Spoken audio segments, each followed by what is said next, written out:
Madam President, thank you. I rise today to discuss the nomination of Representative Watt to lead the Federal Housing Financing Agency, or FHFA. Unfortunately, I cannot support this nomination, and I must urge my colleagues not to support it either. I did not come to this decision lightly, and I regret that we are placed in a situation where we cannot support a well-liked member of Congress. However, by making a political appointment, the President has ignored the importance that the head of the FHFA be independent and viewed as non-political. This is not a cabinet position where the nominee is supposed to be an advocate for the President. Instead, this is an independent agency with a highly complex task, impacting our entire economy. And it is for this reason that many senators noted the need to avoid politics and to emphasize the technical expertise needed to fill this position. Regrettably, this did not occur, and we stand here today with the majority party apparently willing to confirm a political figure to this highly technical position. Worse yet, they appear to be ready to do it in a highly political manner that ignores decades of Senate rules and precedents. Representative Watt has led a long and distinguished career in the House of Representatives and in legal practice. He is well liked by his colleagues, regardless of whether they see eye to eye with him on the issues, and he has a tremendously compelling personal story.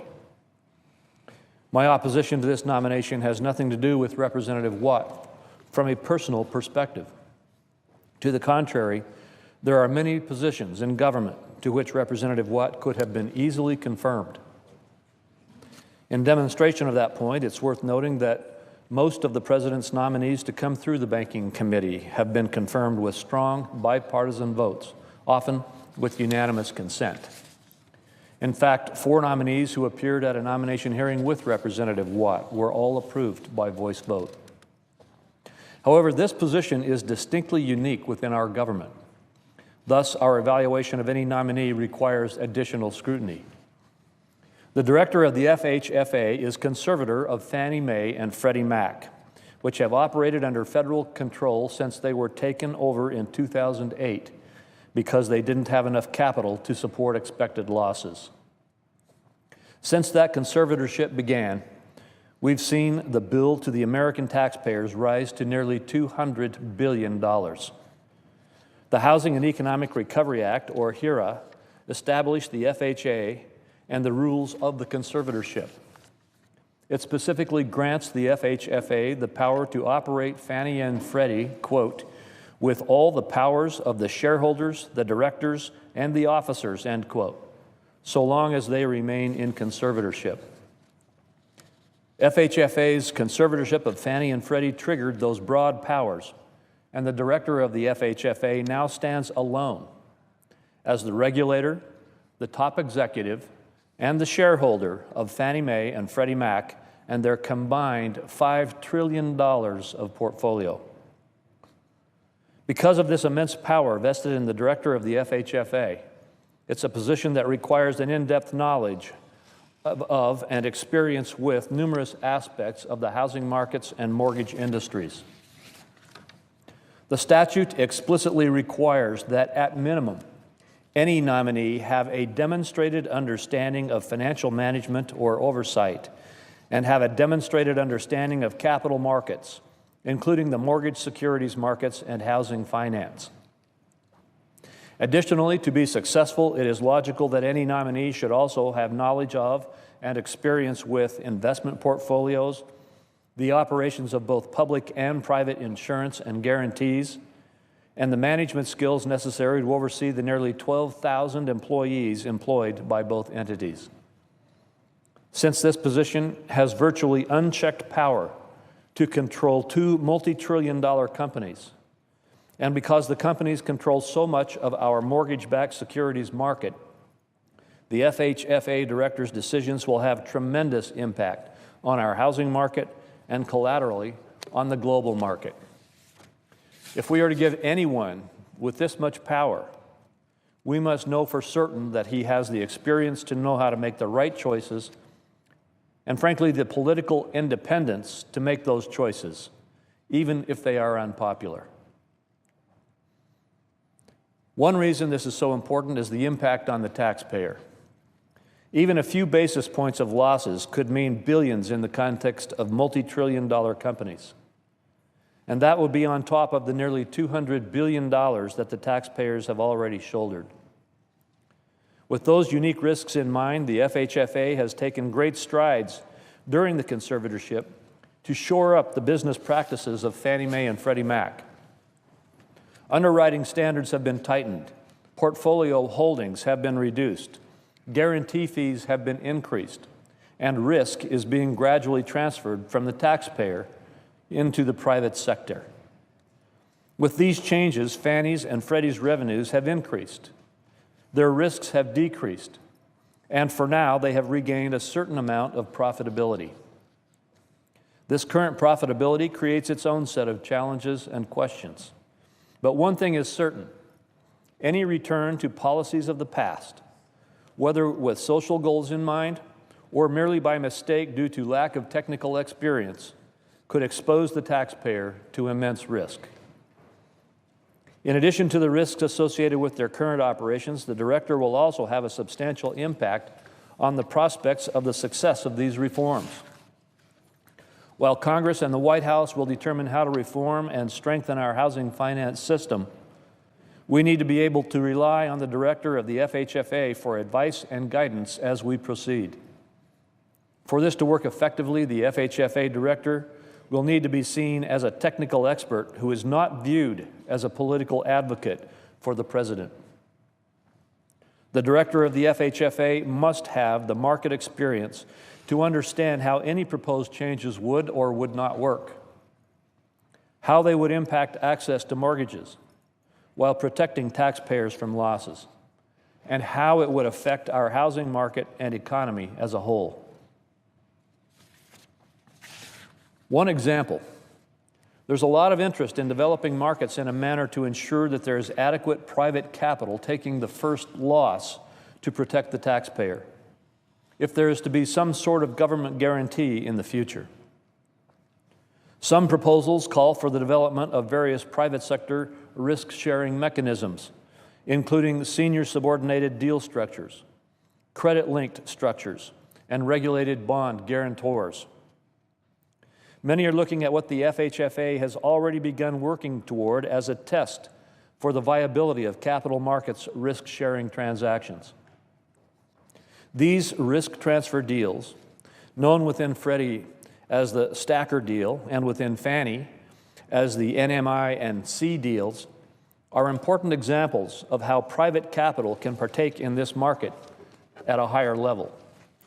They are also critical examples of why the FHFA director must have a deep and sound understanding of the demands of capital market investors. In constructing and monitoring these deals, we need to know that decisions in how to balance the necessity of encouraging private markets with the protection of the taxpayers are being made based upon effective market analysis, absent the political preferences of one individual. Another important aspect of the transition will be development of the common securitization platform. FHFA has noted that the GSE's infrastructures are ineffective when it comes to adapting to market changes, issuing securities that attract private capital, aggregating data, or lowering barriers to market entry. As such, there must be an updating and continued maintenance of the enterprise's securitization infrastructure. This is an incredibly complex undertaking that will take years to develop, but it is an essential component of most reform proposals. Because of this, it is incredibly important that the director, on day one, has the technical expertise and the commitment to establish this potential utility similar to ones used in securities markets. All of us are currently witnessing the consequences of political people leading technical platform development as we watch the continued failures of the rollout for Obamacare. We cannot afford the same mistakes in the context of our $5 trillion mortgage market.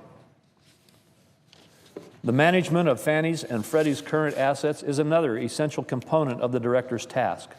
for many reasons, both currently and in the future. When Congress passed HERA authorizing the FHA director to appoint the agency conservator of the GSEs, it authorized FHFA to put the GSEs in a, quote, sound and solvent condition, end quote, and to, quote, preserve and conserve the assets of the properties, end quote, of the GSEs. Congress very specifically intended that the assets of Fannie and Freddie be managed in such a way to maximize payments to the Treasury in exchange for bailing out the GSEs in 2008 and to maximize their value in whatever system is designed for the future. Acting Director DeMarco has done a commendable job fulfilling this task. However, some believe that other statutory provisions trump this mandate and advocate using the GSEs in manners that they believe would achieve other policy goals. Representative Watt noted this at his confirmation, that if confirmed, he would decide whether there is sufficient capital to fund various social programs. In order to ensure the taxpayers are made whole and to best position the secondary market for reform, we cannot afford the FHFA director to make any decisions that do not first prioritize the preservation and conservation of taxpayer assets. So long as Fannie Mae and Freddie Mac are in conservatorship, profits accumulated by the GSEs should not be used to fund social programs. Additionally, we cannot return to any of the policies that contributed to the housing crisis, such as further pressing the GSE's affordable housing goals. Decisions affecting social housing policies should be made through congressional action on housing financing reform. One final yet incredibly important element of the unique qualifications is regulatory interaction. In a new housing finance system, the already complex web of regulatory interaction between various federal banking regulators and federal and state regulators becomes further muddled. State insurance regulators and state banking supervisors must communicate effectively with federal counterparts. As this system is being built, the FHFA must coordinate effectively with the prudential banking regulators and the CFPB to make sure we are not bogging down our economy with duplicative regulation. To accomplish this, the director needs not only to have an understanding that is built of highly technical expertise, but this person must be seen by other regulators as acting without political intent. For all of these reasons, and many more, the conservator must be an apolitical financial regulator with technical expertise who will resist political pressure from all sides of the political spectrum. Joseph Smith, the last nominee for this position, failed to win confirmation by the Senate because of concerns over whether he was independent enough. At the time of Representative Watt's nomination, the White House was fully aware that these concerns have only been heightened since then.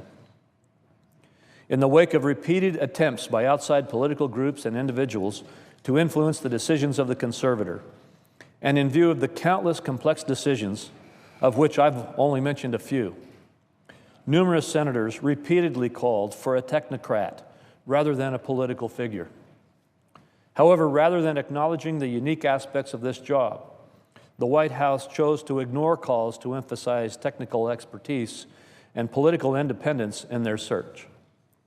As a result, their nominee failed to be confirmed by this body just a few weeks ago. Yet again, the White House failed to accept the advice of the Senate. Today, because of a historical result of a rewrite of Senate rules, we are now facing another vote. Instead, this time, the White House and the Democrats in the Senate chose to break the rules of this body so that they could push through Representative Watt and other nominees in a partisan vote. I'm disappointed with the White House and with those in the Senate who supported this rewrite of our rules. And at some time, we will all likely be disappointed that these are the rules the body follows moving forward. However, I continue to be opposed to this nomination and urge my colleagues to vote no today when the vote comes before us. Thank you again, Madam President, and I yield the floor.